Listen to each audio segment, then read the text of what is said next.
Yay. Everybody say the good life. Do you believe that God wants you to have a good life? Amen?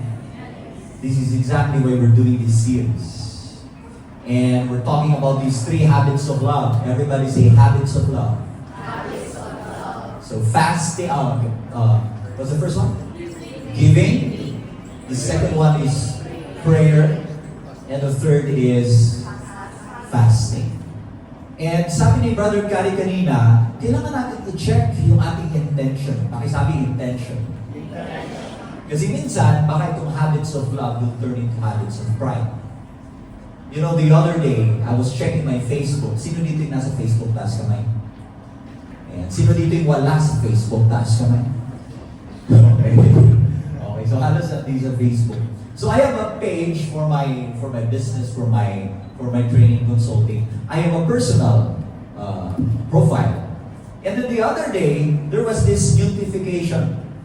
And then sabi ng Facebook, baka gusto mong mag-switch into monetized profile. Sabi na, monetization. Ano to? So chinek ko naman, wow, okay, may ganito pala. Kahit sa profile. Kasi alam ko dati page lang, no? And then meron sa profile. So sabi ko, wow, this is interesting. This is good. And then of course, sabi nyo dapat may engagement, you have a good following, you're producing original content. So that's what I'm doing naman. And I was so excited. But then, you know, I'm sharing this because this is so fresh. When I do something on Facebook, I do it because I want to share. I want to share a message. It's just out of the love to share. Sinong gumagawa ng gano'n? Yan, naniniwala ko, marami sa inyo. And gano'n din ako. Pero alam nyo, ito aminin ko sa inyo. When I learned about that, na eligible na yung profile ko for monetization, alam mo, maya-maya, chinecheck ko, kumusta yung profile ko, anong performance, and then I posted something, and then, what's going on? Medyo nag-iba na yung intention ko. Ano nangyari? Tinitingnan ko na, kumusta na yung engagement, kumusta na yung reach, kumusta may nag-monetize na ba siya? Oy. Wala namang masama doon when you monetize something, yes? But, I'm sharing this because medyo nagkaroon ng pagbabago sa intention. And I have to remind myself na, hey, your intention is to share a message. Your intention is to love. Yes? So, na-discuss na ni Brother Gary yung habit, the first habit of giving. Pakisabi sa tabi, thank you for your giving. Yes, I'm saying that because I'm surrounded by people who are so generous. I really believe that. I really believe that. And I feel that as well. The second is prayer. Everybody say prayer. Basahin natin yung sinabi ni Jesus. Okay? And when you pray, do not be like the hypocrites, for they love to pray standing in the synagogues and on the street corners to be seen by others. Everybody say to be seen. Truly I tell you, they have received the reward in full. But when you pray, go into your room, close the door, and pray to your Father who is unseen. Then your Father, who sees what is done in secret, will reward you. Everybody say, the Father will reward you. You know, let's clarify this for a while. Kasi yung ibang tao, ginagamit itong verse to make an excuse. Excuse for what? For not going to church. So it's a misapplication. Sabi nila, di ba sabi ni Jesus, punta na ako sa kwarto ko, doon ako magdasal. Tama naman. But hindi ito excuse for not going to church, for not going to the feast. And I'm so glad because we're almost full. Kung wala pa upuan, meron pa dito sa harap. Ha? Kaya sabihin sa katabi, thank you for coming. Because, ibig sabihin, you're not misusing this verse. But some people misuse the verse. And they say, hindi na ako kailangan pumunta. Sana lang ako sa kwarto ko, sa bahay ko na lang. Pero, si Jesus, hindi yan ang ibig niyang sabihin. Jesus himself, as a faithful Jew, He went to the temple, to the synagogue. And the first followers of Jesus, they devoted themselves into, ito yung sabi niya, in Acts 2, to the apostles' teaching, so they listened just like this, into fellowship, into the breaking of the bread, into prayers. So they're gathering. Everybody say, gather. And over time, after the resurrection, they started to gather on the first day of the week, on Sunday, just like what we do now, because we're celebrating the resurrection of Christ. Amen? Palapakan natin yun. That's why we continue to gather. Because what Jesus is pointing out is, ito, tingnan natin yung context. Everybody say context. In those times, in biblical time, yung mga devout Jews, they pray 3 times a day. Sunrise, mid-afternoon, and around 3 p.m. Mid-afternoon, 3 p.m., and sunset, rather. So tatlo. Sunrise, mid-afternoon, that's around 3 p.m., and sunset. And these prayer pauses were talagang integrated in their daily rhythm with God. Everybody say, daily rhythm. Kailangan natin yan, di ba? Pero ito ginagawa ng mga ibang Pariseo. Di naman lahat. But some Pharisees turned it into a show. Ayan. Para pakita at the exact hour of prayer. Siguro imagine parang alas 3. Yung itatapat parang they just seem to happen to be at the street corner kung saan maraming dumadaan and parang nataon na alas 3. And there they are at the time of prayer. They started praying with their voices, with their hands raised, and they pray out loud so that people will see them. And then when people will see them, wow, so holy naman siya. So instead of honoring God, what they're trying to do is to get the attention of people towards themselves. They want to get people's attention. In other words, prayer was being bastardized. Binabastos ang pagdarasal. So sabi ni Jesus, they will really have received the reward. These Pharisees got what they wished for. People's attention. Nakuha nga na nila. Sabi nila, di ba? Be careful what you wish for. Sabihin sa katabi, be careful what you wish for. So itong mga Pariseo, yun yung wini-wish nila, people's attention. And then, exactly, that's what they get. Sayang. Bakit sayang? Kasi maliit na lang yun na reward eh. Hindi lang maliit, naglalaho, it's fleeting. And it's too bad because God wants to give something more. Everybody say, there's much more. Ano yan? God wants to give each one of us, and yan din ang gusto niya sa mga Pariseo, that they will have this fellowship with the Father. They have this deep joy whenever they pray, and that heavens will give them that applause from the angels. Yan ang gusto ni Lord. It's something that is more lasting, something that is eternal, something that's deeper. Hindi lang shallow people's attention. Hindi lang yung parang mamaya maglalago na parang pula. Sayang. Sayang. And kailangan natin bantayan kasi baka ganyan din tayo. We try to trade something eternal for something that is temporary. We try to exchange something that is big, something that is deeper, into something that is small and shallow. Sayang naman. Gusto natin makakuha ng a few positive comments here and there. And that's why Jesus is reminding us. Whether we pray in church, whether we pray here at the feast, whether we pray alone, dapat ang purpose natin is not to perform, but to praise the Lord. Amen?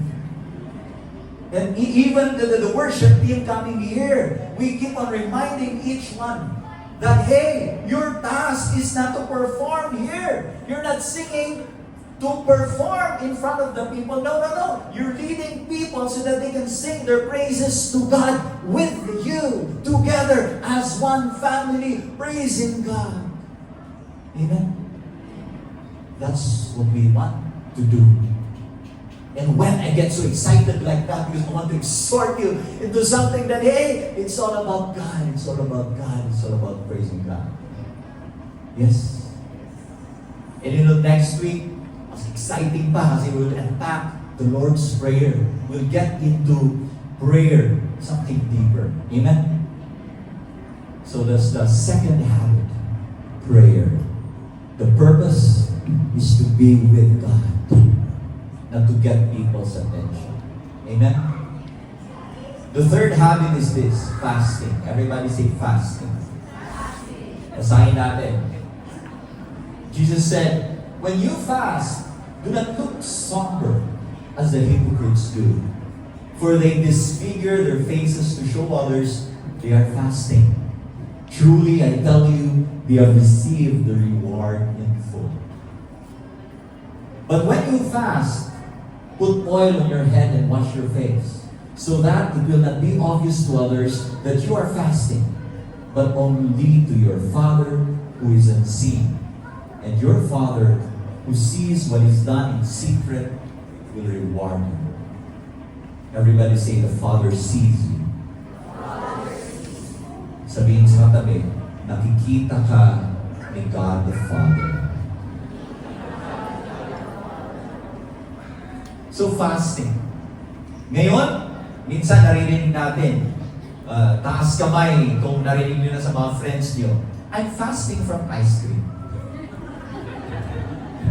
Meron pa, I'm fasting from complaining.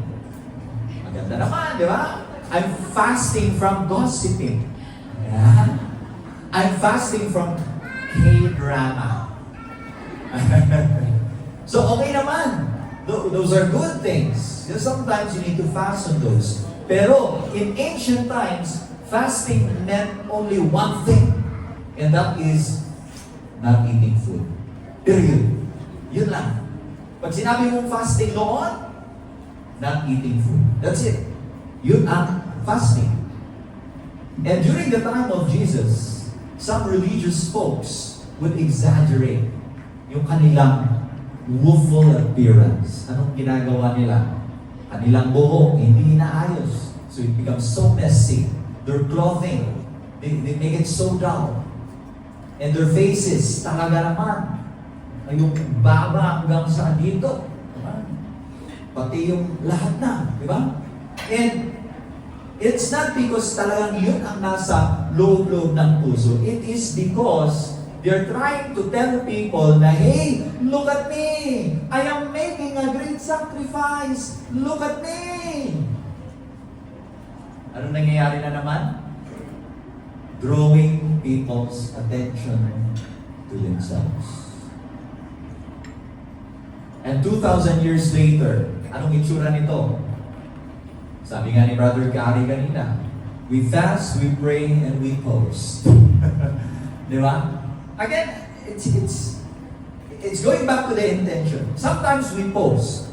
Why do we post what we do here at the feast? Because we want to let people know that, hey, there's a gathering like this, and we want you to come so that we can praise God together. That is the intention. But sometimes you have to check ourselves. Kasi nga naman, baka iba yung intention natin. We post our sacrifice online, we post things that we do para makakuha ng simpatsya. Para makapag-bigay ng mga hints, para makita ng mga tao na hey, I'm spiritual. I'm pious. So the intention is not so good. And you know, gusto ko isingin ito. Kasi minsan, it happens that there is this victim mindset. Pakisabi nga victim mindset. You know, some people, they love to broadcast their suffering. Yung kanilang mga pinagdadaanan. They exaggerate their helplessness so that others will come running to rescue them. Tapos kung walang gagawa nun, kung walang tutulong sa kanila, they would lash out. They complain and they blame others for their pitiful condition. Pero ito, I want to clarify this thing. Let me be clear. I recognize that there are true victims of injustice. We see them. There are real victims of injustice. And when we encounter them, our response is to show compassion, to support, and we have to stand firm on what is right. And that's why, you know, we've shared this some months ago that here at the Feast Baguio, we're trying to start a mercy ministry to really give something in concrete forms also to those who are suffering. And we're still starting on that. That's why we ask you to help us. Let's do this as a family.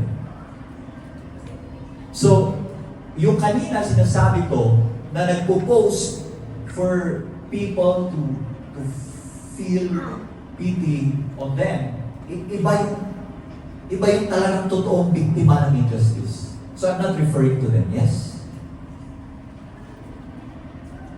I'm talking about people who are, you know, again, just drawing attention to themselves. So be careful. Everybody raise your right hand. Kaway-kaway. Okay? Tapingin ang balikat ng nasa kanan, sabihin mo sa kanya, what's your intention in every habit that you do? Okay? So balikan natin yun. Balikan natin yun. Kanina sinasabi ko yung mga pabiktima, just in case there are people like that, you know them, or just in case sometimes you feel like you're like that, hey, you have to take responsibility for your life. Others will help you, yes, but you have to help yourself. Amen? There is the grace of God, amen? But we need to cooperate with the grace of God, yes? Sabihin sa katabi, take responsibility. Sabihin mo sa kanya, gumalaw ka din naman. Sabihin mo sa kanya, buti na lang responsable ka. Tama ba? Palakpan natin ang bawat isa. I'd like to share something that is so personal and so sometimes parang ayaw nating aminin, but sometimes it happens. I just wish na ang mga palakpak ng tao, ang mga affirmation ng tao, I just wish that human praise has warning labels. Wish ko lang may nakalagay doon na warning can be addicting. Wish ko lang may ganung warning. Every time people would come to me and say, galing, brother, please. You know, why? Because at a young age, I've tasted it. Serving for the first time at the age of 13 as an altar server in our parish then, in Chibungan. That's in the mountains. And then, later on, a guitarist. And then as early as second year high school, youth leader. Yung mga fourth year, ini-elect na ako. Oh, ikaw mag-lead sa atin. Nung first year, ginagawa na nila yan. Pero I really said, no. Pero nung second, talagang hindi na nakapalag. So, sige. So, I've received all these human praises. And I can say that human praise can really be intoxicating. Eto, na-feel mo na ba ito? Yung kapag walang pumansin sa ginawa mo. Kapag walang bumanggit ng pangalan mo. Kapag hindi ka pinapalakpakan. Parang hinahanap mo, wala man lang thank you.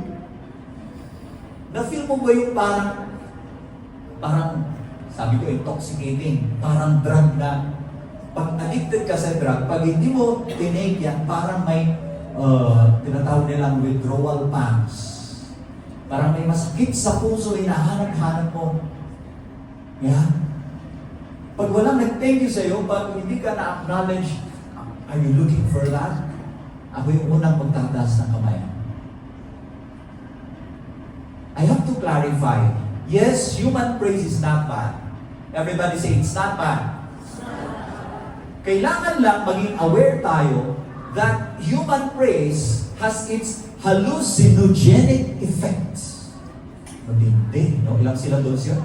Brother Gertz? Hallucinogenic effects. And we have to be very careful. Kasi baka yun na yung hanapin natin. Ito isang araw nagbigay ako ng 2 talk. Isa sa morning, isa sa hapon. In the morning, it was powerful. I got a standing ovation. And after the standing ovation, the MC came here and then gave me just so wonderful words of affirmation, of appreciation. And then here comes the head of the institution, at nag-closing remarks, hindi lang closing, talagang inulit niya, nag-thank you, ito, all praises to Chris Tawanes, Jaren, and I was on cloud 9. And then, in the afternoon, I gave another talk. I gave it with gusto. I walked on fire, I did a somersault, I did everything. Of course, I'm exaggerating. But anong nangyari at the end? I just got a respectful clap. Alam niyo ang respectful clap? Yan, binibigay sa iyo just because at least they respect you. But not really because and then no compliments came. No praises came. Yeah. And that was when my emotion hijacked my thinking. Anong iniisip ko? Iniisip ko na yung lahat ng mga mistakes na nagawa ko, kahit yung mga maliliit lang. I began to think why my audience ay parang, they were forced. I began to blame the organizer who invited me. All of a sudden, yung puso ko ay punong-puno ng parang yung tinatawag natin shame. Bigla kong binalikan yung mga ibang ginawa kong pagkakamali sa buhay. Hala, saan na napunta? And you know, years ago, I would nurse that feeling. I would be so down and I would try to carry the burden by myself. Years ago. But now, I learned to bring it to God. I learned to surrender it to God. I learned to come in front of the cross, in front of the altar and say, Lord, Ikaw na po bahala. And I would feel peace. And if this happens to you, whatever you do, kasi naniniwala ko, yung iba sa inyo, you really come here and serve here. You come on stage, some of you behind the scenes, some of you, you just come here for the first time or you're attending, but you're serving in your work, in your business. And sometimes you don't get that human praise that you are looking for. This is a wonderful prayer that we can pray. Can we read this together? Lord, I present to you my broken self-worth that still longs for human praise.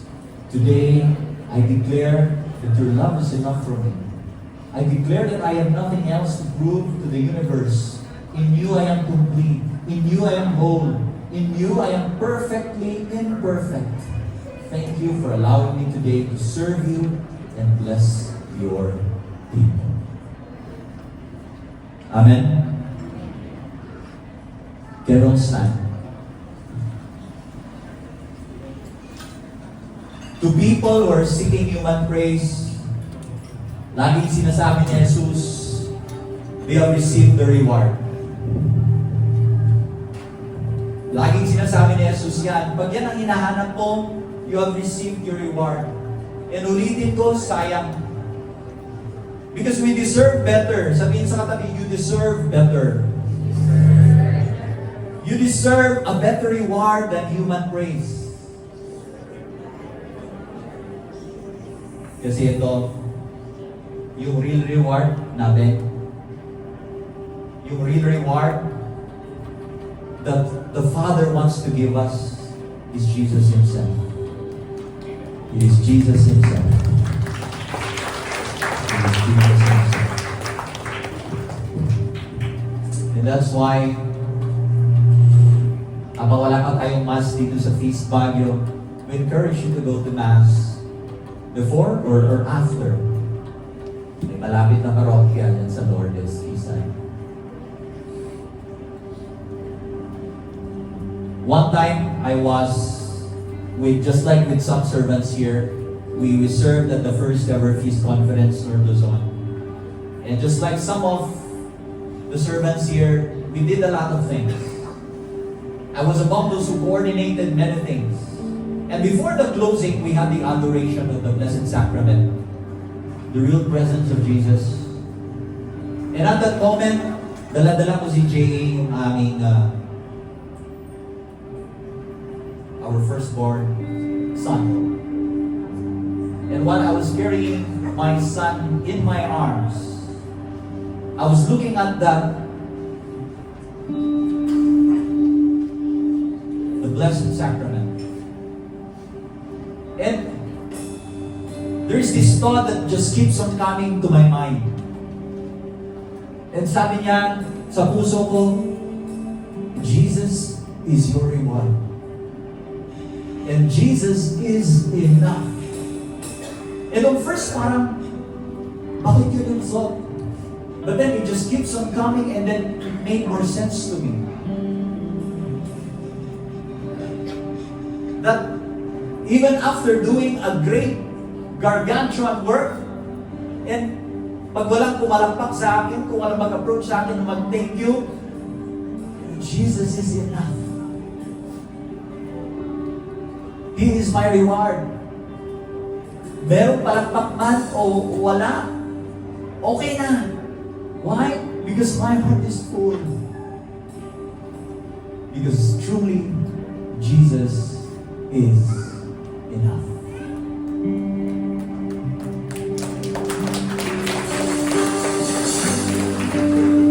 And that's why right now I invite you to seek Jesus, to follow Him.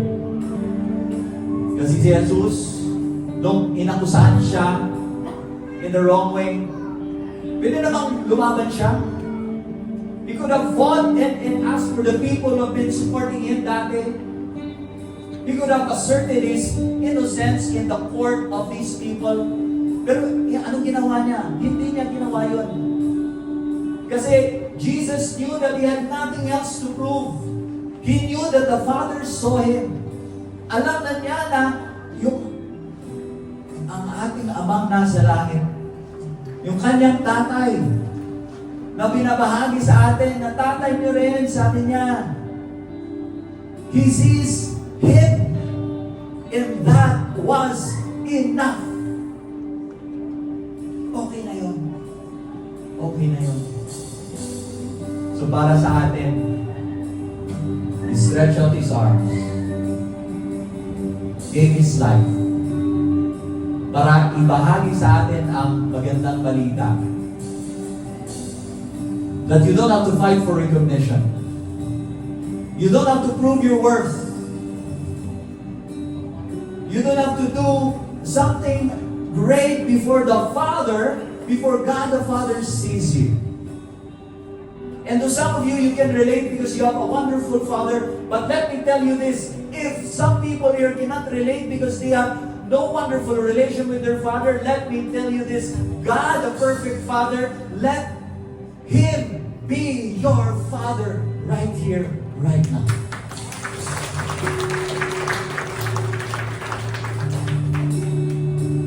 And allow God to embrace you because God, the Father, loves you so much. And Jesus is telling you and me, in Christ, you are already enough. Hindi mo na kailangan maghanap ng spotlight para sa iyo. Kasi kahit walang spotlight ay talaga naman the Father who loves you so much, who cares for you no matter what, The Father sees you every single day, every single moment, and He sees you right here, right now. So I invite you to come into worship and reconnect to Christ. Because Christ is our foundation. In His presence, we are